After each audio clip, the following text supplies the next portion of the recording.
पिछली वीडियो में हमने डॉकर पोर्ट मैपिंग या फिर पोर्ट फॉरवर्डिंग क्या है ये हमने समझ लिया था, लेकिन आज हम एक प्रैक्टिकल करने वाले हैं, हैंड्स ऑन लैब करने वाले हैं डॉकर पोर्ट मैपिंग पे, या फिर आप कह सकते हैं डॉकर पोर्ट फॉरवर्डिंग पर। तो उसके लिए मुझे एक कंटेनर रन करना है, डॉकर रन। इसे बैकग्राउंड में चलाएंगे -d, से नाम दे देंगे --- नेम, और नाम दे देते हैं हम पोर्ट टेस्ट 1। और उसके बाद हम चाहते हैं कि हमें पोर्ट मैप कराना है, और हमें पता है कि जो अपाची या फिर इंजन है वो पोर्ट 80 पे रन करते हैं। पोर्ट 80 को हमारे होस्ट मशीन के किसी स्पेसिफिक पोर्ट के साथ मैप कराने के लिए हम यूज़ करेंगे -p। और उसके बाद हम यहाँ पे पहले बताएंगे मुझे अपनी होस्ट मशीन के कौन से पोर्ट को बाइंड करना है। तो मैं यूज़ कर लेता हूँ अपने होस्ट मशीन के पोर्ट 8080 को, और उसके बाद मैं स्पेसिफाई कर देता हूँ मेरे कंटेनर के पोर्ट को। तो पहला वाला जो पोर्ट है वो होस्ट मशीन का पोर्ट है, और उसके बाद वाला कंटेनर का पोर्ट है। और उसके बाद हमें इमेज का नाम देना है, तो हम nginx इमेज यूज़ कर लेते हैं, और कंटेनर रन हो गया है। तो जैसे कि मैंने डॉकर ps कमांड लगाई है, इसकी आउटपुट में आप देख सकते हैं यहाँ पे 2 कंटेनर रनिंग। अभी हमने तो एक ही चलाया था, लेकिन एक मैंने कंटेनर जो है इस वीडियो को रिकॉर्ड करने से पहले रन कर दिया था, जिसके अंदर हमने पोर्ट मैपिंग यूज़ नहीं करी थी, ताकि मैं आपको एक डिफरेंस दिखा सकूँ।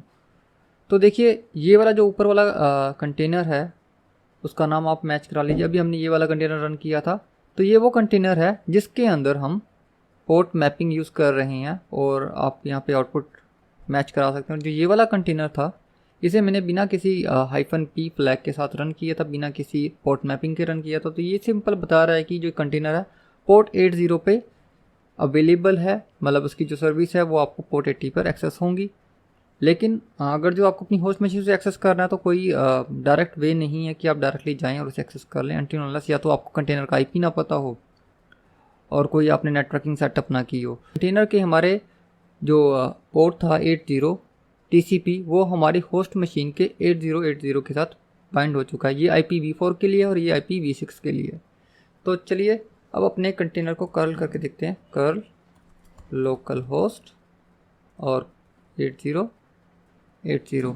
तो देखिए मुझे ये आउटपुट मिल गई है। तो इसका मतलब ये है कि जो ये कंटेनर है ये अप एंड रनिंग है और हम इसे एक्सेस कर सकते हैं। अब मैं क्या करता हूँ कि जो मैंने ये वाले नया कंटेनर चलाया था उसे हम स्टॉप करके देखते हैं। Docker stop C5। तो ये क्या रहा कि मल्टीपल ID है, तो हमें थोड़ा सा ID को और एक्स्ट्रा डिजिट यूज़ कर लेते हैं, 515A। तो हमारा जो कंटेनर है वो स्टॉप हो गया। डॉकर PS कमांड लगा के वेरीफाई कर लेते हैं। तो देखिए मैं दोबारा से डॉकर PS कमांड लगा देता हूँ ताकि आपको स्क्रीन पर दिख जाए। तो अभी हमारे पास सिर्फ एक ही कंटेनर रनिंग स्टेट में है, जो हमारा पुराना कंटेनर था। लेकिन अगर जो मैं अब कर्ल करने की कोशिश करूँगा तो मुझे कोई एक्सेस नहीं मिलेगा, क्योंकि ये वाला जो कंटेनर है इसमें हमने कोई पोर्ट मैपिंग या फिर कोई पोर्ट बाइंडिंग नहीं की है। तो ये तो था कि कैसे आपने अपनी होस्ट मशीन के पोर्ट को कंटेनर के पोर्ट के साथ बाइंड करना है। तो इसके अलावा कुछ और ऑप्शंस जो अवेलेबल है उन्हें हम देख लेते हैं। चलिए कुछ और ऑप्शंस भी अवेलेबल हैं जिसे हम चेक कर लेते हैं।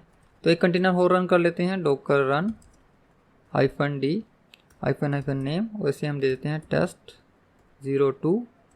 और इस बार स्मॉल p की जगह पर मैं कैपिटल P यूज़ करने वाला हूं, क्योंकि बाय डिफ़ॉल्ट जो nginx है उसमें पोर्ट 80 जो है वो एक्सपोज है, उस पोर्ट को ये यूज़ करेगा और आपकी होस्ट मशीन पे किसी भी एक रैंडम पोर्ट पे उसे मैप करा देगा। तो चलिए इसे चला के देख लेते हैं, और उसके बाद मैं इमेज का नाम दे देता हूँ।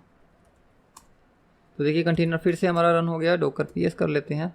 अब जो नया कंटेनर है वो हमारा ये वाला है, और अब इस बार हमने देखिए पोर्ट नहीं बताया था कि कौन से पोर्ट को किससे बाइंड करना है, लेकिन इसने ऑटोमेटिकली एक पोर्ट जो है हमारे लिए बाइंड करा दिया है। तो अब अगर जो मैं कर्ल करूं लोकल होस्ट और उसके बाद मैं करता हूं 49153, तो ये अभी भी काम कर रहा है। तो अगर जो आप पोर्ट स्पेसिफाई नहीं करना चाहते मैनुअली तो आप कैपिटल P का यूज़ कर सकते हो, और अगर जो आपने पोर्ट स्पेसिफाई करना है कोई स्पेसिफिक तो आप स्मॉल p को यूज़ करके दोनों चीज़ें कर सकते हैं।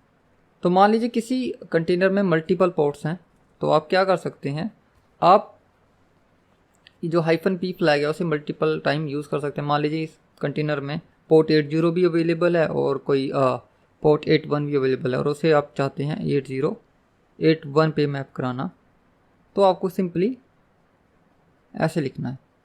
तो आप मल्टीपल पोर्ट भी बाइंड करा सकते हैं।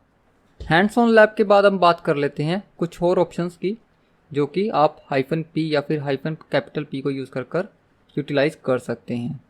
तो देखिए, सबसे पहले तो ये जो ऑप्शन था हमने यूज़ कर लिया था -P स्मॉल के साथ, और जिसमें हम पहले होस्ट का पोर्ट बताते हैं और उसके बाद हम कंटेनर का पोर्ट बताते हैं।